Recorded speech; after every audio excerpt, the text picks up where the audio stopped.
I'm Sammy Eubanks, and this is The Skinny.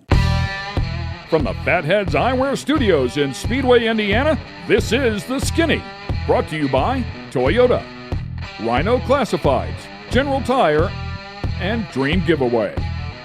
This segment of The Skinny is brought to you by Toyota. Welcome to The Skinny. Ken Stout here and Rico Elmore back in the studio. Great to have you back, pal. You've been missing for a little while. I think all of us the past 6 weeks have been, man, it's been a roller coaster ride. It has been pretty wild here with the state of affairs, if you will.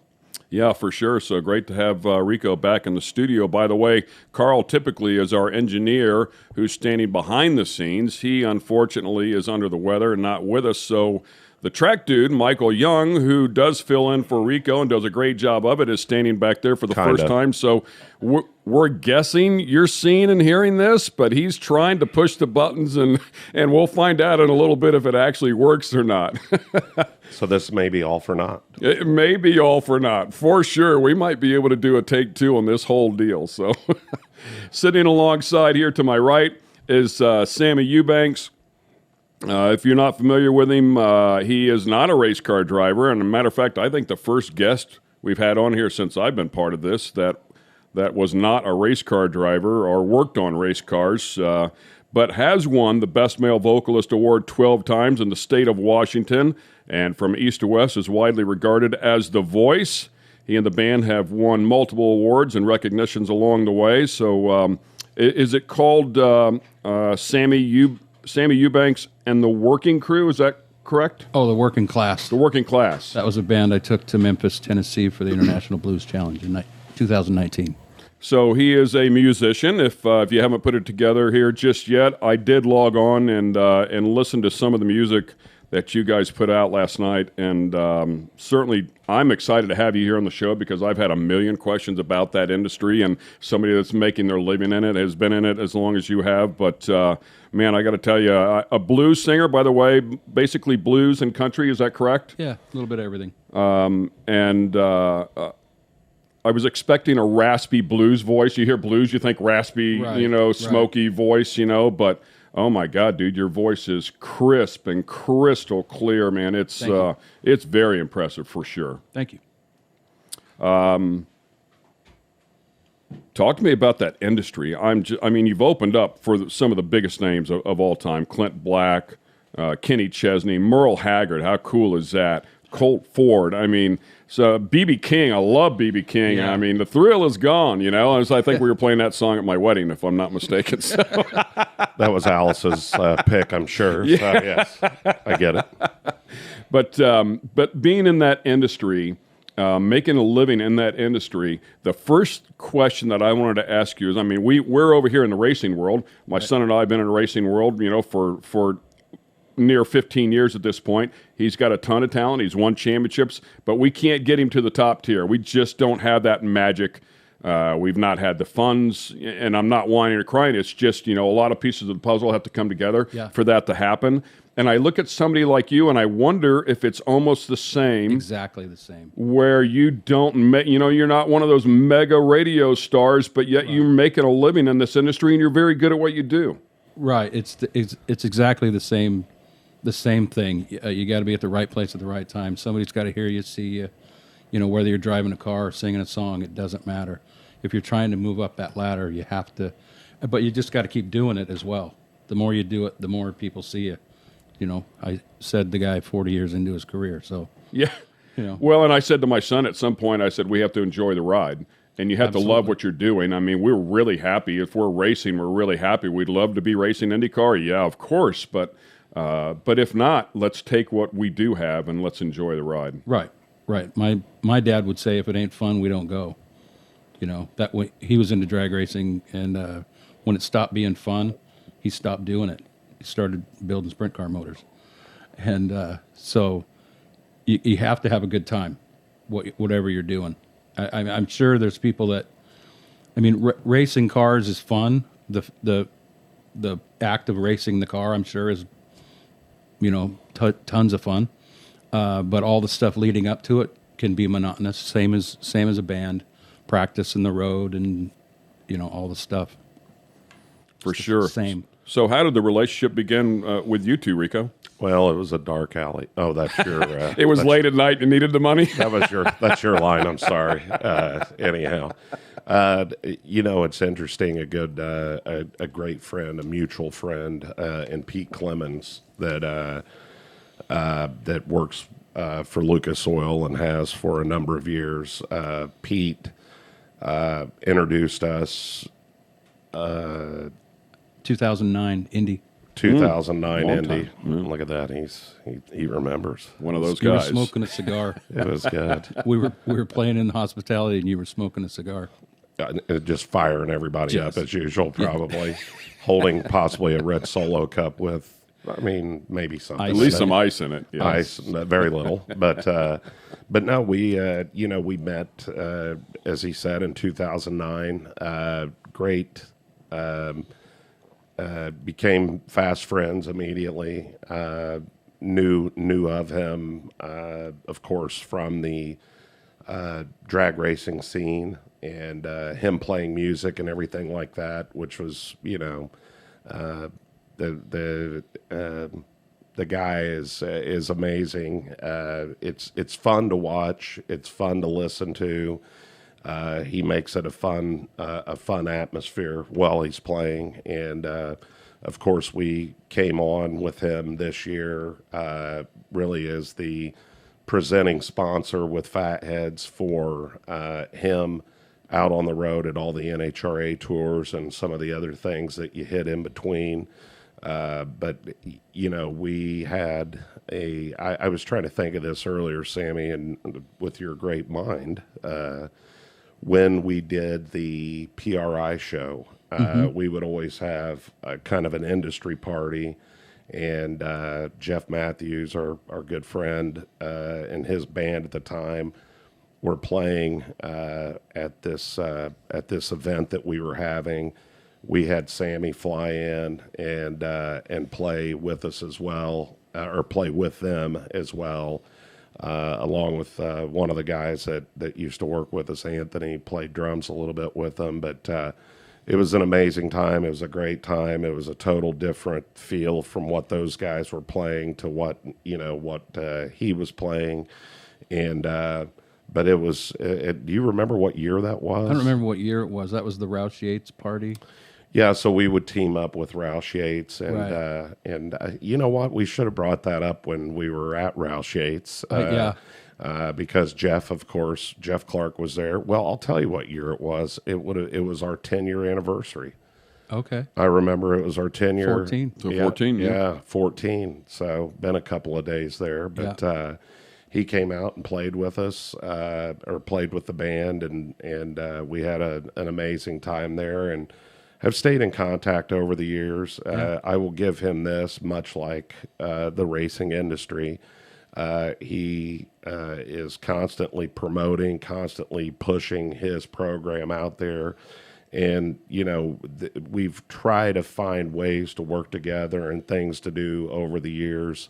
The cool part of it is with him at all of the NHRA events set up right in the Nitro Alley, if you will, playing off the back of the Fatheads Funhouse. Is that what we're calling it? That's what I call it. Yeah. That's what we call it now.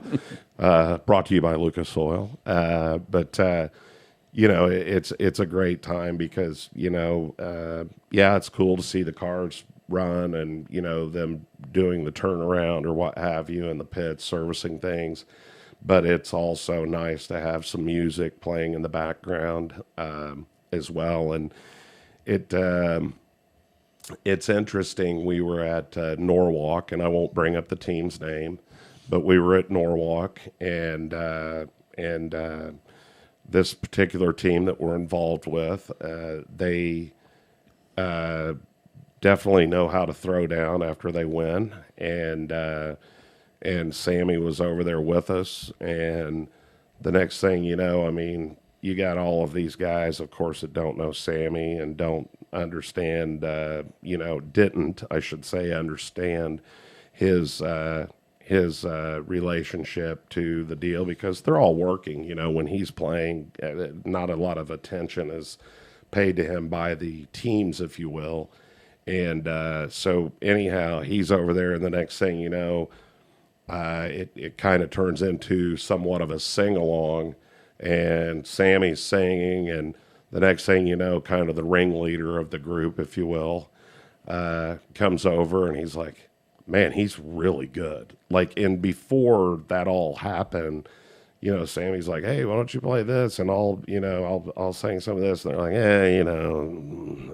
just really didn't want to be involved in it. Here's some guy over there that's going to karaoke and Exactly. Well, after some crazy ass fan just wants to be part of the team. Absolutely. And after it was over, they're like, hey, we're having an appreciation thing at our place when we come to Indy, and hey, would you consider playing playing there? And of course he did. And so the coolest thing that I get to see with him out there, one, he's become a dear friend, but two, we were always friends, but we become a lot closer, beings that he and I always are the ones that stay at the track, and as we call it, we do the perimeter check late night and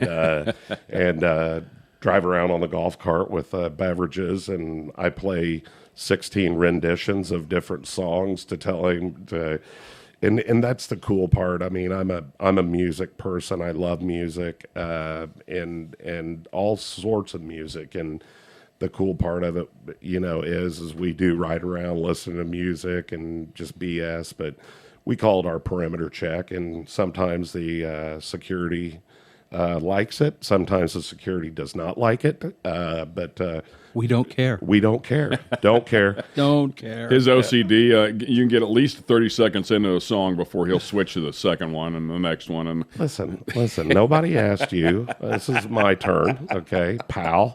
But anyhow, we spend a lot of time out on the road together. And as I told our crew that's with us all the time, I said, there's a lot of people that are out here that are involved in the game, as you well know, in the racing business, and Michael from, all the years he's been involved in it, and you as well.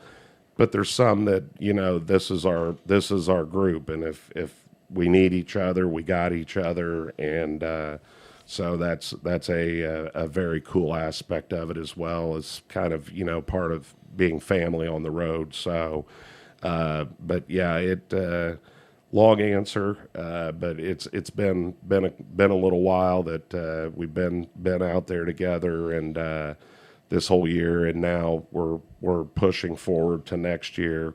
And it's the same thing. I mean, listen, I love watching people's dreams come true, whether it's in the racing business, in business in general, or, the music business, because he is in a tough business.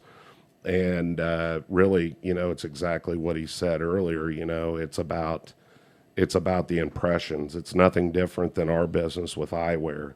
It's not that it's not great stuff, because it is. It's just not enough people get to see it. So with him being out on the NHRA tour with us, it's him, more folks getting to see him play music. And and we're working on jazzing that up a little bit, and probably going to start using some of his music, his original stuff within our show, with intro or ins and outs and things like that, and try to get some people to hear this. What do they call you? The songbird of the? No, that was a different thing. That doesn't really look like a songbird. No. But if you close your eyes, you just never know. Yeah. Hey guys, we have Sammy Eubanks here in the studio with us on the Skinny. We're going to take a quick break, and we'll be right back on the other side. Well, I was talking with my baby this morning about all the things we need. She unloaded everything that she was thinking about her and me. This segment of The Skinny has been brought to you by Dream Giveaway.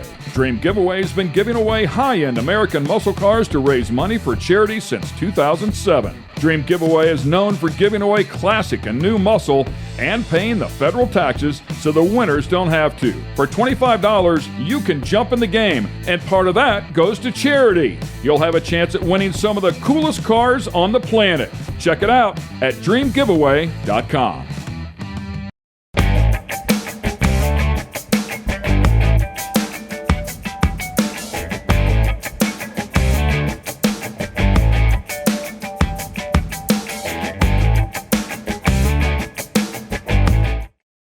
This segment of The Skinny is brought to you by General Tire. It's more than just a slogan. Anywhere is possible with General Tire. General Tire's Grabber X3 Mud Terrain tire offers aggressive styling and is engineered for durability with innovative performance features that are ready to carry you through extreme mud, dirt, and rock-covered terrain. For extreme traction that's ready for anything and rugged styling to match, look no further than the Grabber X3. Make your anywhere possible by visiting GeneralTire.com today.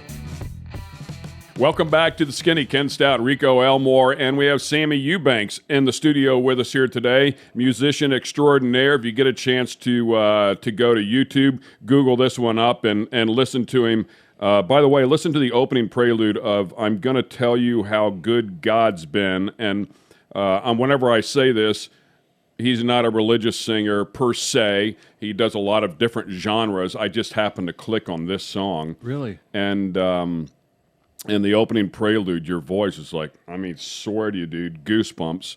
Thank Oh you. my God, That dude. was- I mean, so crisp. I That said it was- before, so clean. That was an insane thrill. That was at the Orpheum Theater in Memphis, Tennessee, during the International Blues Challenge 2019 finals. I had been there in 2013 and competed, made it to the semifinals, and my drag racer mentality kicked in. When you lose, you're out, right?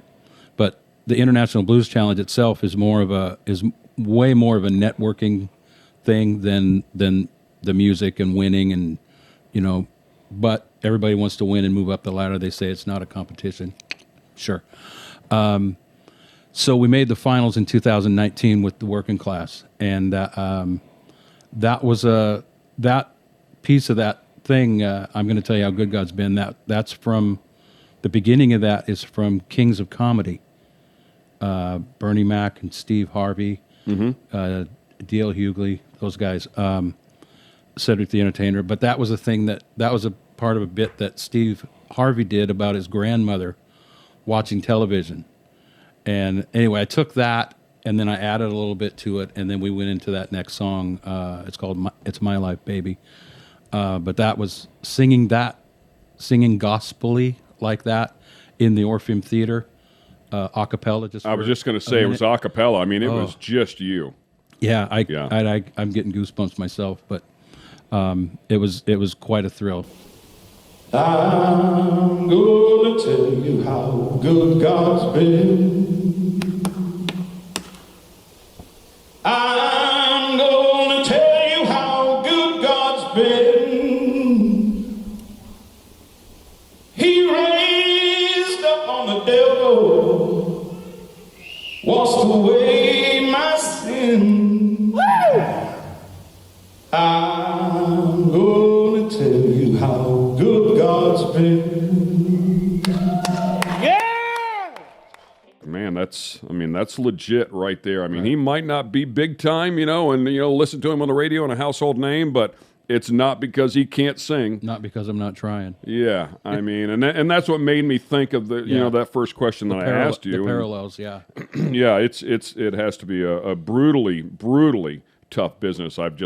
I've always wondered, what goes on behind the scenes, and I mean, there's a lot of money involved. So whenever there's a lot of money involved, there's a lot of shenanigans. It really is, and I just had a thought that I know a lot of people in the music business that are either big time people or work for big time people, and it's the same in the racing industry.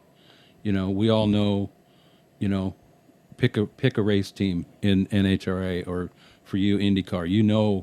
all the right people that make all the right decisions, Right. or know the people that make the right decisions. And you go, And still can't get there. yeah, you go, hey, Right. you go, Yeah. I've got my son over here, you're my buddy, and maybe that guy over there Yep. could use him to do this. And, you know, I'm constantly chasing it the same as you guys are. I've been working on trying to open for a major country artist for a few years, a long time. I know his tour manager. You know, I email him and, hey, what do you think about this? And, you know, try to break into that arena, and it just doesn't happen.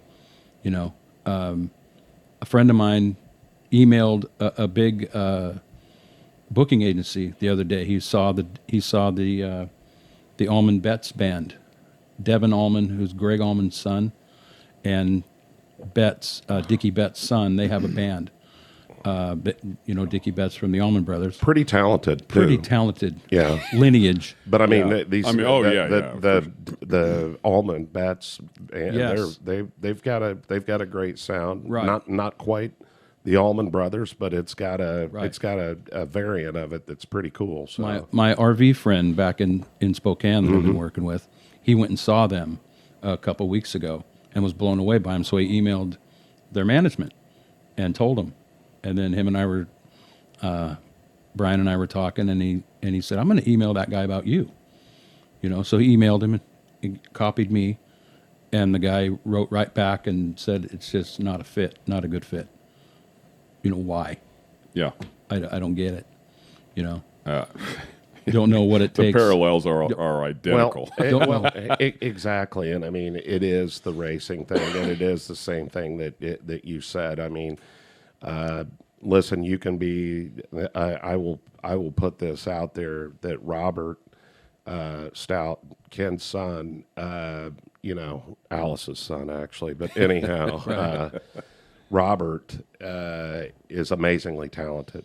Okay, and he's been amazingly talented in whatever he gets in. Everything he drives. And if he gets in a Silver Crown car, he listen, he may not win, but he's damn competitive. Okay, You know he's there. He's there, right? And you know, they did the wing sprint car payment deal, King of the Wing stuff, and I think King of the Wing is it, Yes. right? King of the Wing with Davey Hamilton's program, and I mean, listen, there's nothing more wicked than those cars. I mean, it's No. like watching slot cars on a you know, like an Anderson or a Winchester, crazy fast, and you know, so he goes out and he's an instructor at a place out in California, and there is nobody else that pushes for him harder than this guy right here Right. with Ken, and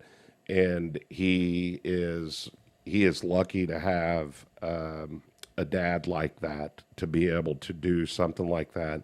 And listen, the industry connections that we have, Absolutely. I mean, between us, Absolutely. the connections that Ken has from where he's done all of these broadcasts and, you know, interviewing all of these people and them knowing each other very close. And it doesn't matter. Now, I will say something that's pretty interesting. I think I called this back a little ways, that Indy Lights is coming back under IndyCar. Roger pulled it back in. Not that Dan Anderson's group wasn't doing a great job, because they were doing the best they could with what they had. But I think that Indy Lights program has to be under the mothership, no different than if Dan Anderson was running the Xfinity series for NASCAR. I agree with you. So I do think there's still a road to Indy, and I'm hoping that with the reorg and that coming back in, that actually will give opportunities to folks like Robert, Right. you know, to be able to come in and show his talents, because I would put him up against any of them. I would put Cody Swanson up against any of them. Okay. You know, and the list goes on there. So, but at the end of the day, it's no different than like what we've talked about, you and I, about different folks. And, you know, my buddy Danny that's written some amazing songs for some big big players in Nashville, and you know, our buddy Clayton Anderson that plays, you know, that's from Indiana, that's a good friend as well. You know, it's just maybe that break happens. It's never because the talent's not there, Right. but it is more along the lines of, I think talent comes into it, and I think a lot of luck comes into it. Absolutely. You know, and the right person here and the right thing at the right Timing time. of it all. The timing, and it's no different than like Robert Steele. I mean, Right. watching him, and it's kind of funny because I was on the front end of it on the truck deal that he's in now with Robbie Gordon's program. You know, and of course with Fatheads involved in it, and of course the Skinny, our show, involved with Robert there as well. Mm-hmm. You know, it was amazing just to watch him, where it wasn't like he couldn't hit his ass by any means. He was still out there doing it, but he was like, wow, this is way different than anything that, you know, you've got shock travel of 2 or 3 feet on these trucks where. Is this off-road stuff? Well, it looks like an off-road truck, but they race them on asphalt. So picture, you know, if you're familiar with a trophy. Yeah, stadium trucks. Yeah, Okay. the stadium Yeah. super trucks. Yeah. Yeah. So 20 inches of travel in the front, 26 in the back, like you were saying. And, I mean, he, like you said, I mean, he's raced, you know, karts and sprint cars and sports cars. And, I mean, he's been in, you know, short course off-road cars. He's been in the gamut because, like you, we just scrap every day. So wherever the next opportunity presents itself is where we end up going. If he could drive the same car for more than 2 years in a row, he'd probably be pretty good at something. But, you know, it's just move. And he's always in the top 5. You know, Right. I mean, he just earned his 100th career podium and won the event at Nashville. So, I mean, yeah, he's And I'm telling you, these guys running these trucks are nothing short of wild. I mean, well, and extremely talented. I mean, Oh, Robbie yeah. Gordon himself. I mean, And there's his son, nothing the guy that hasn't won Right. one in, you know. Sheldon Creed, you know, he just won the Craftsman Truck Series championship last year. I don't think it's Craftsman, but anyhow. Oh, yeah, right, exactly right. It's not Craftsman showing my age, huh? Matty Brabham, he's son of 4-time IMSA champ Jeff Brabham, grandson of 3-time Formula One champ Sir Jack Brabham. Indy just missed an Indy Lights championship, you know, worked his way up through that road to Indy winning championships. I mean, the list just goes on and on and on of the extremely talented drivers you got to get in there and battle with. And Right. yeah, I mean, right to the front, you know, I mean, he was battling. We just had there's a guy in there, Bill Hines, who's been associated with the series since day one, has been racing in it, you know, for 8 years. And he came up to me at the end of the event here this past weekend.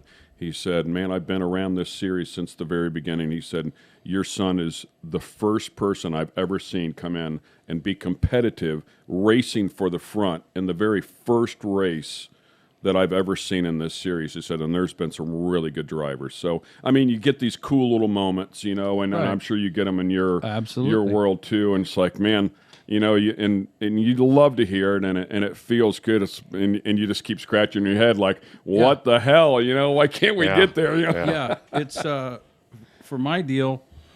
You know, the NHRA thing. I got permission from NHRA in 2017 to go to every event and play music, which is what I wanted to do.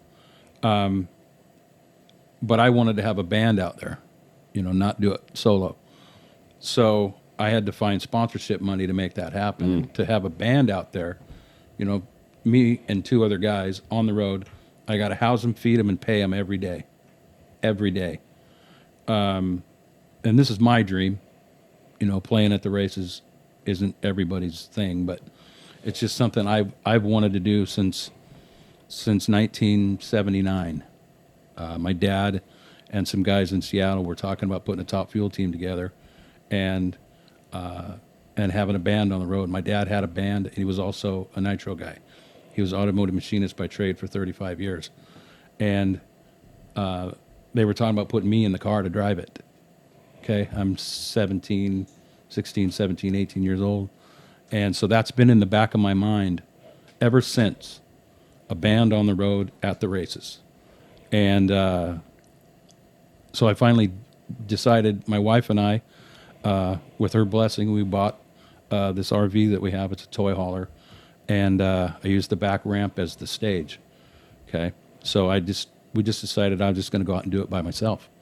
It's way cheaper that way, and I can go get it done and try to get some more exposure around the country, different parts of the country where nobody knows who I am. And you can email people about it, you can talk about it, you can have phone calls. Rico and I have had this conversation for 10 years, you know. But until you go out and do it and they see it, you know, they don't know. It's like racing cars. You can talk about it. Hey, let's put a team together and put that guy in it. Can he drive? I don't know. He says he can. You know, then you got to go watch that guy drive. Right. Okay. So that's what I get when I'm setting up to play.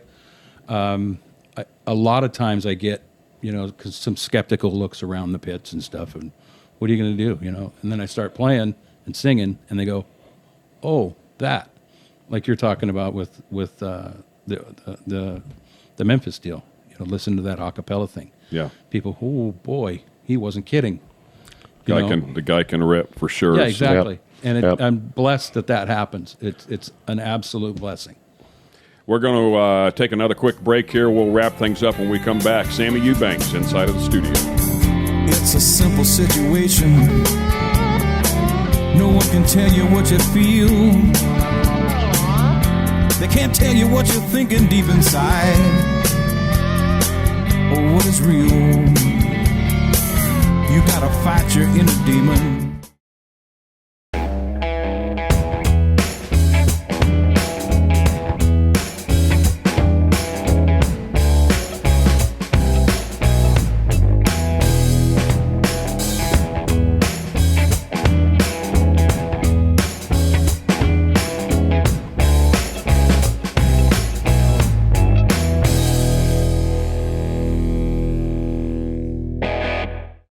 This segment of The Skinny is brought to you by Rhino Classifieds. Tired of all those ads and random stuff that shows up when you're looking to buy or sell your car parts? Rhino Classifieds was created just for you. Welcome to a streamlined buying and selling app created by racers for racers and race fans. Modified cars, classic cars, race cars, that special big block you need, the trailer to move your baby around the country in. We got you at rhino.co. Welcome back to The Skinny. Ken Stout, Rico Elmore here, and sitting alongside is Sammy Eubanks, learning a little bit about the behind-the-scenes world of the musicians. He actually plays at the NHRA events, has been in the industry for many, many years. You can certainly Google him, look him up on YouTube, and hear how he sings. It is nothing short of spectacular. Quick question for both of you guys here. As we kick off this final segment, did you happen to see where Johnny Ramone's guitar auctioned off, I want to say yesterday, for $900,000? Wow. Ka-ching. Wow. Wow. That True fan. Yeah. He. That would have been like an old Tisco or something. I don't know anything about Silvertone or guitars, something. but I can tell you my guess is that just sounds a little high to me. That's, well, I mean, those guys, Seems a little excessive. those guys, I want to be sedated, apparently. You know, Right. you know. I mean, people would say the same thing about Blackie. Maybe the dude was sedated when he offered for $900,000. You know. I don't know, but Clapton's Strat, you know, went Yeah. for $3 or $4 million. oh wow. Really? You know what you could do? How much could you help your son with $3 or $4 million? Oh yeah, right. that's at least 2 years of racing. right. Right. Yeah, no, I mean, yeah, it's pretty incredible. I constantly think about where's our economy at. I mean, there's always one person, right, that has the funds, but Right. where's our economy at that somebody can spend $900,000 on a guitar? I'm sorry, it wasn't Blackie. It was David Gilmour's Strat, I think, which is also black, that went for $3 or $4 million. Anyway, yeah, somebody somewhere is going to buy it, you know, Yeah. and it's going to go for a lot of money.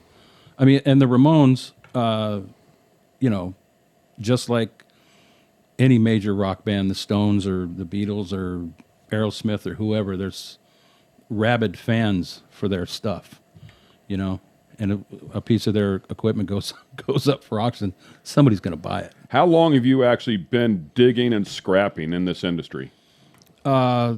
February of next year will be the start of my 40th year playing music. Oh my goodness! Wow, I started when I was 4. dude. I was just going to say, you don't look like you're 40 years old. Yeah. Yeah, and I would say something that's happened in the past, and I know that it's happened more often now. Of course, you being out there, they've got an amazing talent out on the NHRA tour, but you know, you've done the national anthem for the opening the events. I've watched you. I guess what the first one you did this year was Brainerd. This year, Yeah, I think so. I think it was Brainerd, right? And Yes. then you did Indy, I maybe did 2 at Indy. 2 at Indy, but I think probably the what would have been the most special one to me was at Reading for the 9/11 anniversary On 9/11. on 9/11. Do we have the rights to play that? I mean, can we get him to Yes. sign off on Yes, Play it. yeah, yeah. That would be Yeah. awesome. I mean, we joke about that because clearly you have to be careful with what we post on the show video wise. But Oh, yeah, just- that would be super You cool. just need to give NHRA.TV credit Yeah, because they shot it. yeah, yeah. but- And they have told me that that's okay. So yeah, just give them credit. Awesome. So That was- take us through that, because I, of course, was with you. We've been together all year, of course, and That day, watching you do it at Brainerd was probably the first time that I got to actually go pay attention. right? And I am a little upset that they didn't wait until second round to do it so I could come up there. But I told him, he goes, "Are you going to be up there for the national anthem?" I go, "Well, when is it?" He goes, "It's like at 10 o'clock. I go, "Can you see if they'll do it around second round so I'll actually be out of bed and be able to go up See? there with them?" That's why me and him are partners It was here in great. this deal. Yeah. It was great. It was wonderful. But they did not wait. Seems a little overzealous. I mean, yeah. we've got all day. Yeah. But take us through that day, 9/11, because I was with you and I watched your preparation. It was pretty amazing. It was singing that song is an absolute honor and a privilege. But that day, and we got to the track on Thursday and parked, and I'd been at the facility for like 20 minutes, and my phone rang, and it was John Badilla from NHRA, and he said, "Hey, we're gonna do a special memorial thing on 9/11, and we were wondering if you wanted to sing the national anthem." And I said, "Absolutely." Yeah, that's a no-brainer. I said, "Absolutely." And then when I hung up the phone, I went, "Holy crap. The national anthem, our national anthem on 9/11 You actually got nervous. in Reading, Pennsylvania, that Yeah. close to Yeah. where that plane went down." Yeah. I got nervous. But I'll tell you how I get past it. Indy 2009, Lucas Oil hired us to come out here and play 4 shows during the U.S. Nationals week at the track and a couple shows at a little club in Brownsburg. And I was singing the national anthem on Saturday morning before Pro Stock bike qualifying. And I was really nervous. I mean, it's Indy. My dad always talked about Indy. When you go into a drag race, Indy's Mecca. Indy. So here I am, singing our national anthem at Indy. At Indy. And, my dad passed away in 2001. But my girlfriend at the time, she grabbed me by the shirt, and she goes, "Are you nervous?" And I went, "Yeah." She goes, "You're Sammy effing Eubanks." I went, "Oh, yeah, you're right." So great. that's how I get past it. And that's what I did that day. Oh, say, can you see by the dawn's early light what so proudly we hailed at the twilight's last gleaming, whose broad stripes and bright stars through the perilous fight. O'er the ramparts we watched were so gallantly streaming, and the rocket's red glare, the bombs bursting in air, gave proof through the night that our flag was still there. Oh, say does that star-spangled banner yet wave o'er the land of the free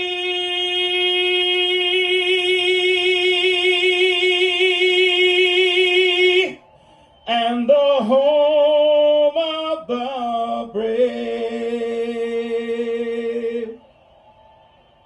The toughest part about singing that song is not messing up the words.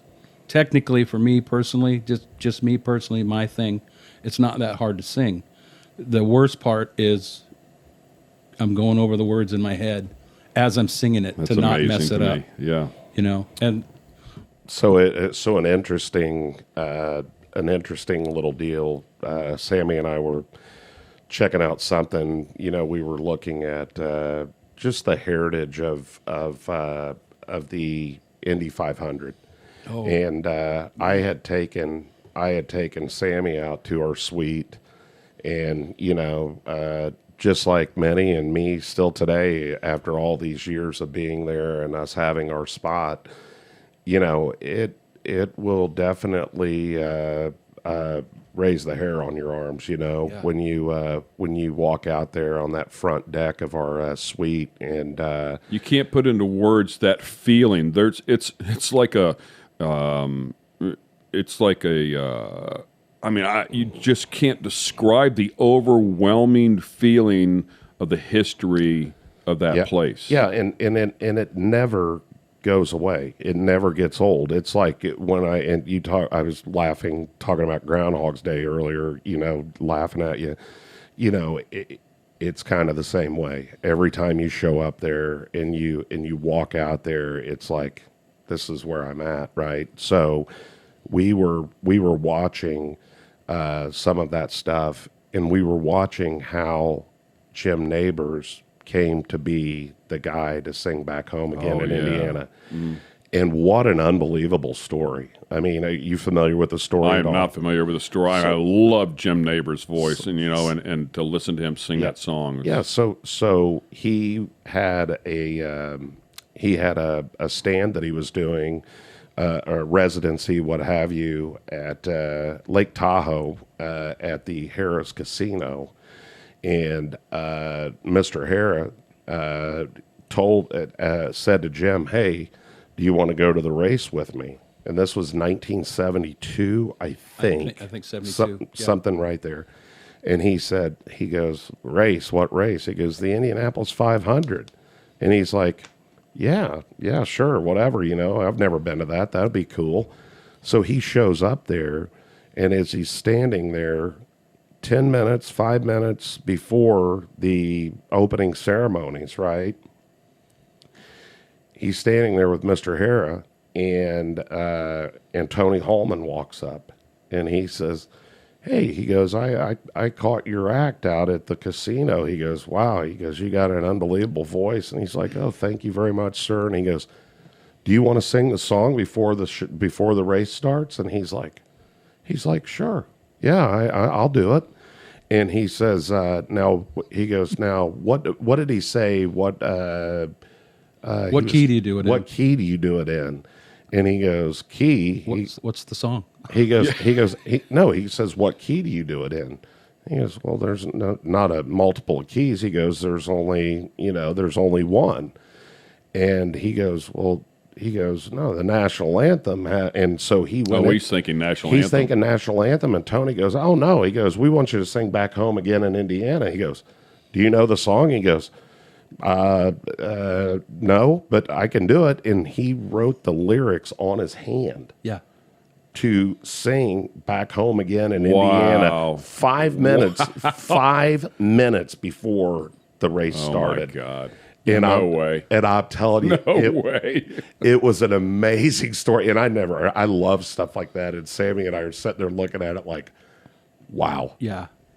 It blows my mind. Yeah, when you see somebody like that, I have to think you're the same way. When you see like Neighbors thought to himself, I know I can rip this song. It's just like you said, knowing the words. So I'm going to take care of that. I'm going to fix that. You have that confidence. I look at somebody like Pink. And I watch her, I watched something on Netflix, watched her documentary of doing some of her shows. And I remember saying to my son, I said, singing is nothing to her. Singing is the easiest part of the whole process. Oh, yeah. She's just amazingly talented. She's in the middle of spinning around on wires and stuff, flying through the stadium. Yeah. Because the singing part's so easy. It's like, what else can we add to it? Right, exactly. It's amazing to me whenever I think, like, I just wish I had the talent to sing. Right. And the singing itself to me is so difficult. Like, and it's hard for us to put it all together. And then to see somebody at that level where the singing is like, whatever. Like, when I open my mouth, it's going to sound good. I'm not worried about that. You know? I saw her in Phoenix a couple, 3 years ago. Unbelievable show. Unbelievable. And I think going back to the can you sing this song? I think entertainers, and I would imagine race car drivers too. If somebody says, "Can you do this?" Yeah, I can do it. Yeah. Yeah. I saw Right? an actor, Can you drive that? Yeah. Yeah, I can That's drive exactly right. Yeah. Yeah. Some And even if actor- they've never been in it, right? It's like, man, I'll figure it out. I saw some actor on a show. I don't know if it was Eastwood or somebody on a talk show. And, if the director says, "Can you ride a horse?" Oh, yeah, I can ride a horse. Then you get the part and then you go learn how to ride a horse and come back. I was watching some movie and there was a line inside of it. I wish I could remember the name of it. I loved the movie. I've watched it actually 3-4 times. But there's a line in there and this kid is riding his horse and he had fallen off the horse and in the movie he said, "Can you ride a horse?" And the kid responds, he said, "Well, hell yeah, I can ride a horse. I was riding him when I fell off." It's about right. I'm sure your son, if somebody said, "Can you drive that?" He goes, "Yeah, I can drive it. Let me get my helmet. I'll be right back." It's like one of the old timers, Tim Kofi. Remember, he was talking about John Cock when he was talking about Gordy.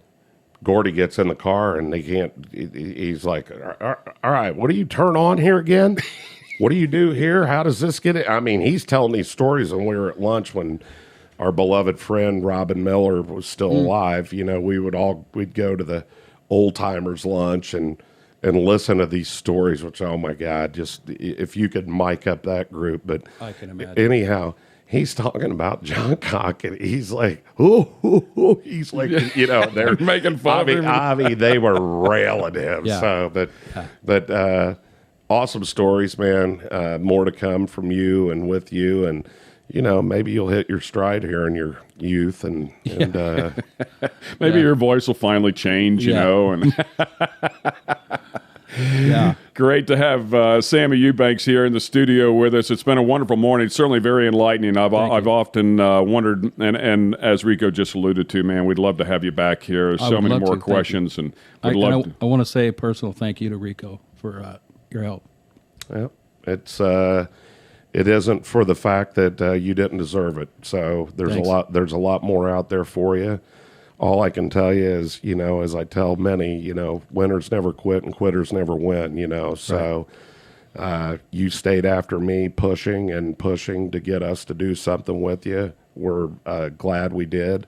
We don't know if we're selling fish from it, but we are glad we did. It's I'm trying. Nothing short of that. I do know that. Yeah. So It's been a great time. Make sure you look him up, Sammy Eubanks. Google that one up. Go to YouTube, listen to some of his music, and support his effort. I promise you will not be disappointed.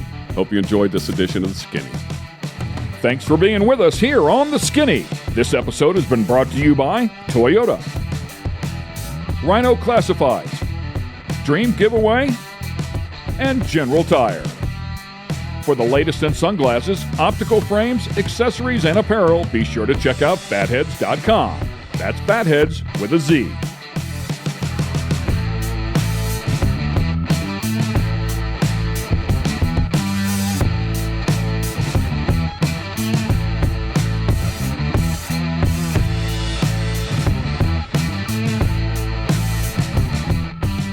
Production facilities provided by Fatheads Eyewear Studios. All rights reserved.